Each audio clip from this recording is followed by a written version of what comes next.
मनहूस कह के मुझे बुलाया जाता था। 3 बेटों के बाद मैं हुई थी और फिर भी मैं मनहूस थी। मेरे बाप का कहना था कि मेरे होने के बाद कोई चमत्कार नहीं हुआ। मैं मनहूस थी और मनहूस रहूँगी। वहीं मेरी माँ भी मुझसे कोई ख़ास लगाव नहीं था, क्योंकि माँ-बाप के दोनों की ज़िंदगी में हमेशा से लड़ाई झगड़े मैंने देखे थे। 7 साल की उम्र थी और मैं ये सारी चीज़ें देख रही थी। बचपन इन्हीं लड़ाई झगड़ों के बीच में कट रहा था और मेरे ऊपर उन सारी चीज़ों का फ़र्क पड़ रहा था। मेरे भाई नशे की हालत में पहुंच रहे थे। तीनों भाइयों को मैं देखा करती थी कि वो चुपके-चुपके नशे कर रहे हैं। अगर मैं माँ से कहती तो माँ सीधा आके कहती, तू तो मेरे बच्चों की है ही दुश्मन, आ बैठी हमारी छाती पे। अब 15 लाख कहाँ से लाएंगे तुझे ब्याने के लिए? मनहूस, पैदा होते क्यों न मर गई। बचपन से ही मैं ये सारी चीज़ें सुन रही थी और सुनते-सुनते मुझे तो आदत सी हो गई थी। लेकिन जब मेरी कोई भी फ्रेंड आती मुझे स्कूल ले जाने के लिए और वो ये सारी चीज़ें सुनती, तो वो बड़ा ताज्जुब करती कि तेरे घर में तुझे मनहूस कह के बुलाया जाता है, तेरा तो नाम कुछ और है। और मैं उस वक्त चुप हो जाती। छोटी-छोटी बातों पे मुझे घर के अंदर बंद कर दिया जाता। अब मैं बड़ी हो रही थी, मेरी क्लासें भी बड़ी हो गई थी और मेरी पढ़ाई भी चल ही रही थी। हिंदी मीडियम से तो मैं पढ़ रही थी, लेकिन फिर भी मुझे पढ़ने का बहुत ज़्यादा शौक़ था। मेरी माँ ने साफ कह दिया था, पढ़ेगी तो अपने लिए, ना पढ़ेगी तो अपने लिए। किसी का डर खौफ कुछ था नहीं, लेकिन घर की जिम्मेदारियाँ मेरे ऊपर पूरी थी। स्कूल जाने से पहले झाड़ू पोछा करके जाना, स्कूल आने के बाद खाना बनाना या आटा गूंदना। अगर आटा पतला हो गया तो क्यों हो गया, तुमसे कड़ा आटा गूंदा नहीं जाता, जबकि मुझे किसी ने नहीं सिखाया था। दाल अगर पकाई और उसमें नमक तेज़ हो गया तो दाल में नमक तेज़ क्यों हुआ, उसी पे मुझे 2-3 थप्पड़ मार दिए जाते, मेरे बाल खींच लिए जाते और लात मुक्के से मुझे मारा जाता। एक बेटी होना मेरे लिए एक गुनाह था, एक शराब बन चुका था। इस चीज़ से मैं भाग रही थी, समझ नहीं आ रहा था ज़िंदगी किस मोड़ पे ले जा रही है। लेकिन मैंने अपनी पढ़ाई नहीं छोड़ी। मेरे पास बुकें नहीं होती, कॉपी नहीं होती, फिर भी मैं दूसरों की बुकों में से अपना वर्क करती, पढ़ती, जैसे तैसे अरेंज करती और अपनी कॉपी लाती, क्योंकि मुझे पढ़ाई का बहुत शौक़ था। खैर, एक दिन अम्मी ने मुझे एक कमरे में इतनी देर तक बंद रखा कि मैं वहाँ बेहोश हो गई, सिर्फ इस बात पे कि दाल में नमक तेज़ क्यों था, जबकि मुझे ये नहीं बताया गया था कि दाल में नमक डलता कितना है, आटा कैसे गूंदा जाता है, चावल कैसे पकते हैं। मैंने तो अपने बचपन में खुद मार के डर से सीख लिया था। अगर आज रोटी कड़क है तो कल को नरम बनानी है, आज दाल में नमक तेज़ है तो कल को कम डालना है। इन सारी चीज़ों ने मुझे पहले से ही तैयार कर दिया था। मैं अपनी ज़िंदगी में तैयार हो रही थी, लेकिन कहीं ना कहीं मैं अपने रिश्तों को याद भी कर रही थी। मेरे रिश्ते कहाँ चले गए, मेरे माँ बाप कहाँ खो गए, और इन्हीं चक्कर में ना बस मैं अपनी पढ़ाई पढ़ती गई और आगे बढ़ती जा रही थी। खैर, 10वीं के बाद में मुझे एक जॉब मिली। मैंने अम्मी से कहा कि मुझे एक जॉब मिली है। ना तो उन्होंने ये पूछा जॉब है कैसी, ना उन्होंने ये कहा क्या है, उन्होंने सीधा ही पूछा पैसे कितने मिलेंगे। मैंने कहा पैसे तो मुझे ज़्यादा नहीं मिलेंगे, बस मिल जाएंगे ठीक ठाक। कहने लगी तो ठीक है, 10,000 तक भी अगर मिल गए तो बहुत है। उन 10,000 के लिए मुझे चाहे कुछ भी करना पड़े। मैं समझ गई थी उनकी बात को, क्योंकि हमें घर चलाना था। मुझे एक स्टूडियो के अंदर काम मिला। सबसे पहले उन्होंने कहा कि सिर्फ फ़ोटो शूट करने हैं। मैंने कहा ठीक है। मेरी सैलरी 7,000 थी, ओवर टाइम करूँगी तो 10,000 हो जाएगी। लेकिन मुझे नहीं पता था वहाँ और भी कुछ चीज़ें शूट होती हैं। मैं तो अनजाने में जाके वहाँ खड़ी हो गई थी। मैंने किसी से नहीं बताया था मैं क्या काम कर रही हूँ, कहाँ जा रही हूँ, कहाँ नहीं। और फिर उसके बाद में जब मैं अपने काम पे गई तो पहले दिन तो उन्होंने ठीक ठाक सा मुझे काम दिया कि ये फ़ोटो बनाने हैं, इनकी कॉपी बनाओ, ये ऐसे करना, ये ऐसे करना। मैंने कहा ठीक है। दूसरे दिन भी सही रहा। तीसरे दिन उन्होंने कहा कि तुम्हें पैसे की अगर ज़रूरत हो तो हम काम और भी बता सकते हैं। मुझे वाकई में पैसों की ज़रूरत थी। मैंने कहा ठीक है, मुझे बता दो क्या काम करना है। उन्होंने कुछ फ़ोटोज़ दिखाए और कहा कि कुछ ऐसे फ़ोटो तुम्हें अपने खिंचवाने होंगे। उन्हें फ़ोटो को देख के मैं समझ गई कि ये क्या काम है। मैंने कहा कि मैं पैसों की खातिर अपने जिस्म को नहीं दिखा सकती। एक कपड़ा उन फ़ोटोओं पे नहीं था और पता नहीं किन बेचारियों की वो फ़ोटो थी।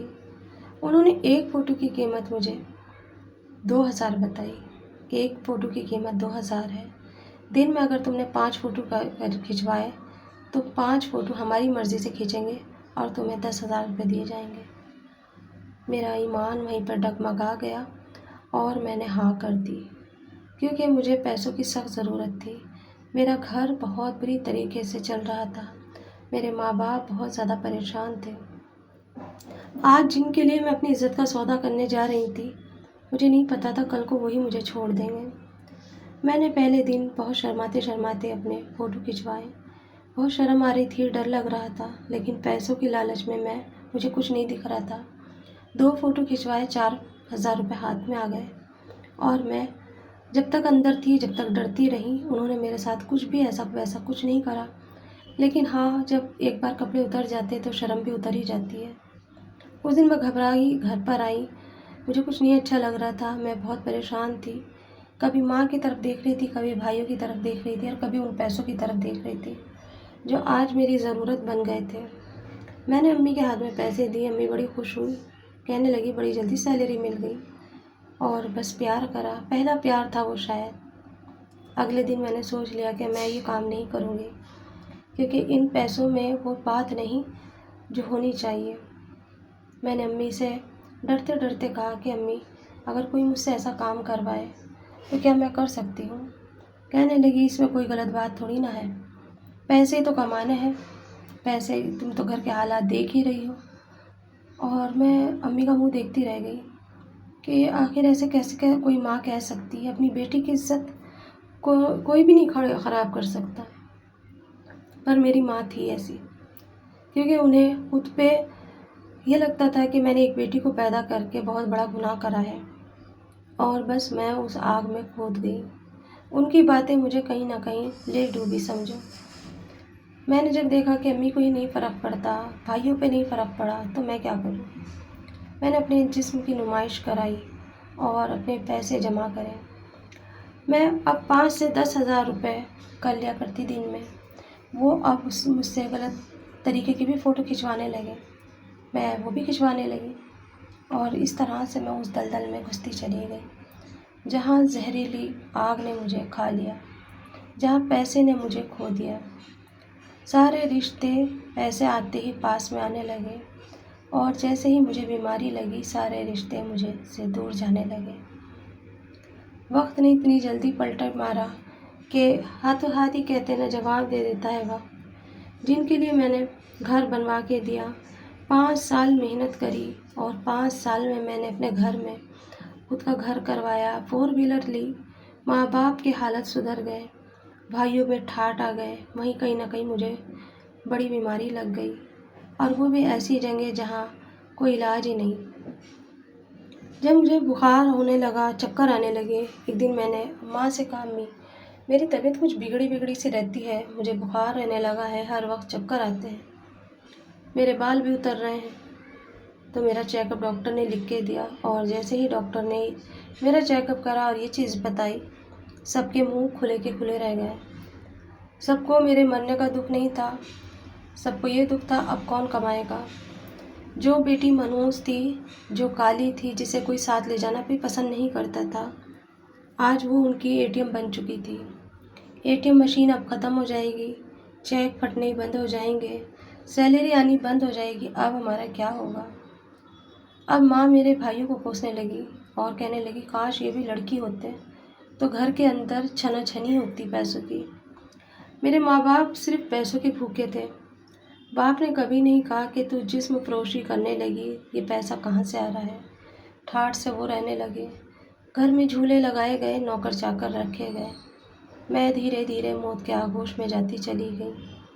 मैं अपनी ज़िंदगी के अंदर खोती चली गई।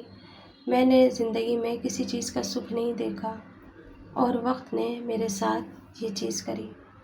इस चीज़ का दुख मुझे खुद को है कि ऊपर वाले को क्या मुँह दिखाऊंगी, पर माँ बाप को ये दुख है इसके जाने के बाद अब हमारा क्या होगा। दुनिया बहुत बुरी है, कब किसका कैसे इस्तेमाल कर ले कुछ पता नहीं चलता। इसलिए अपना इस्तेमाल ना कराएं और गलत राह पे ना जाएं।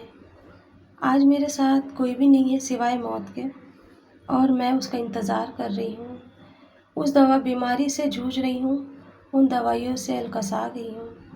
रफ्ते रफ्ते मुझे मेरी मौत अपने करीब लेके जा रही है, जहाँ ना माँ होगी, ना बाप, ना भाई, ना बहन।